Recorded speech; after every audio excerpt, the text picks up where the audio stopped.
포엠 대화법, 포포즈, 의도, 상대의 긍정적 의도로 대화를 시작하라. 상황을 예를 들어 풀어보겠습니다. 월말마다 작성하는 업무 보고서를 작성하는데 할 때마다 실수를 하는 직원이 있다고 가정해보죠. 매달 보고서를 보며 직접 틀린 부분을 고쳐주기도 하고 좋은 말로 재수정하라고 시켜도 실수가 줄어들기는커녕 어느 때는 실수가 더 많아지기도 합니다. 상사는 이런 직원을 보면서 나를 우습게 보나? 일부러 그러나? 와 같은 생각까지 들 지경입니다. 몇 번을 말할까 말까 고민하다 이번 달 보고서에 틀린 점들을 보고 이미 화가 나버린 상사. 이럴 때 첫 시작의 말을 어떻게 해야 할까요? 또 틀렸잖아요. 몇 번을 말해야 알아들어요? 일하기 싫어요? 이와 같은 부정적 감정이 내재된 표현들이 난무하겠죠.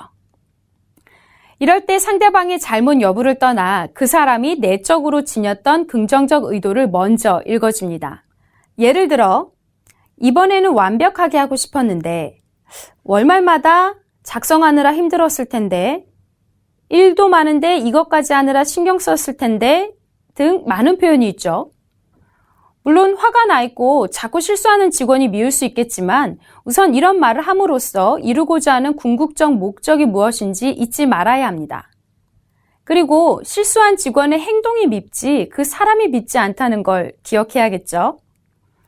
이렇게 말의 시작을 감정적 표출이 아닌 상대방의 긍정적 의도로 대화를 시작하면 이미 자신의 잘못을 어느 정도 알고 있는 직원은 마음이 많이 작아져 있는 상태에서 누군가가 자신의 깊은 뜻까지 알아봐줬다는 생각에 감동을 받고 이 불편한 상황에 마음을 싣고 진심으로 대화할 자세를 가질 것입니다. 반대의 상황으로 가볼까요?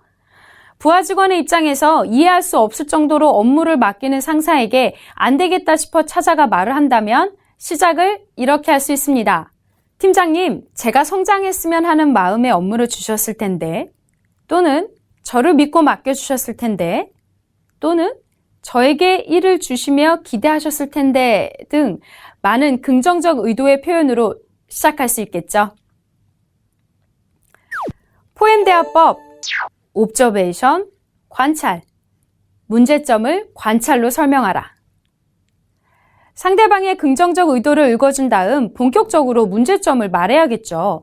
그런데 이때 반드시 조심해야 할 것이 있습니다.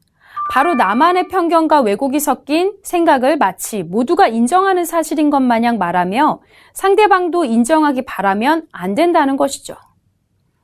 예를 들어 동일한 상황에서 하여간 보고서에 실수투성이야. 나 약 올리려고 일부러 그러나?